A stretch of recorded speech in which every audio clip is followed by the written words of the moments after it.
પોરબંદરના વાડી પ્લોટ શાક માર્કેટ પાસેના બગીચામાં બાળ મનોરંજનના સાધનોનું નિકંદન નીકળી ગયું છે, તો બીજી તરફ જાળવણીના અભાવે આ ભાગ ઉકરડામાં ફેરવાઈ ગયો છે, તો ઠેર ઠેર દારૂની બોટલો ઉડતી નજરે ચડે છે.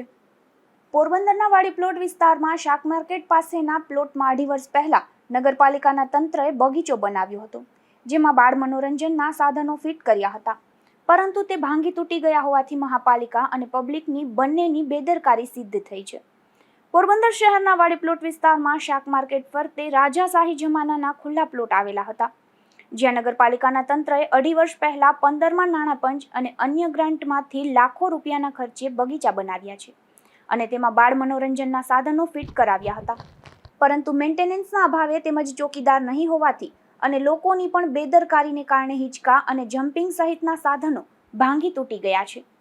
આ ઉપરાંત અહીં સફાઈ થતી ન હોવાથી ઠેર ઠેર વૃક્ષોના પાંદડા અને કચરો ઉડી રહ્યો છે, તો વૃક્ષોની પણ જાળવણી ન થતી હોવાનું નજરે ચડી રહ્યું છે.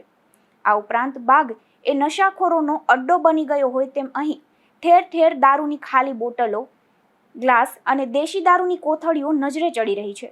પાલિકાના અગાઉના શાસકોએ આડેધડ બાગ બગીચા તો બનાવ્યા, પરંતુ તેની જાળવણી ન થતી હોવાથી પ્રજાના પૈસા પાણીમાં ગયા છે. પરંતુ હવે મહાનગરપાલિકા બન્યા બાદ કમિશનર દ્વારા દરરોજ ગાર્ડનની સફાઈ, વૃક્ષોના કટિંગના દાવા કરતી પ્રેસ નોટ મોકલવામાં આવે છે, ત્યારે અહીંના દ્રશ્યો જોતા ખરેખર સફાઈ કરવાના બદલે માત્ર કાગળ પર સફાઈ કરી કર્મચારીઓ દ્વારા કમિશનરને ગેરમાર્ગે દોરવામાં આવતા હોવાનું જણાઈ રહ્યું છે. પોષ ગણાતા આ વિસ્તારના બગીચાની જાળવણી પણ યોગ્ય રીતે કરવામાં આવતી નથી, જેને લઈને લોકો પર બમણા વેરા ઠોકી બેસાડી સુવિધા આપવામાં ધાંધિયા કરનાર મહાનગરપાલિકા સામે રોષ જોવા મળે છે. નિપુલ પોપટ, ગુજરાત ન્યૂઝ, પોરબંદર.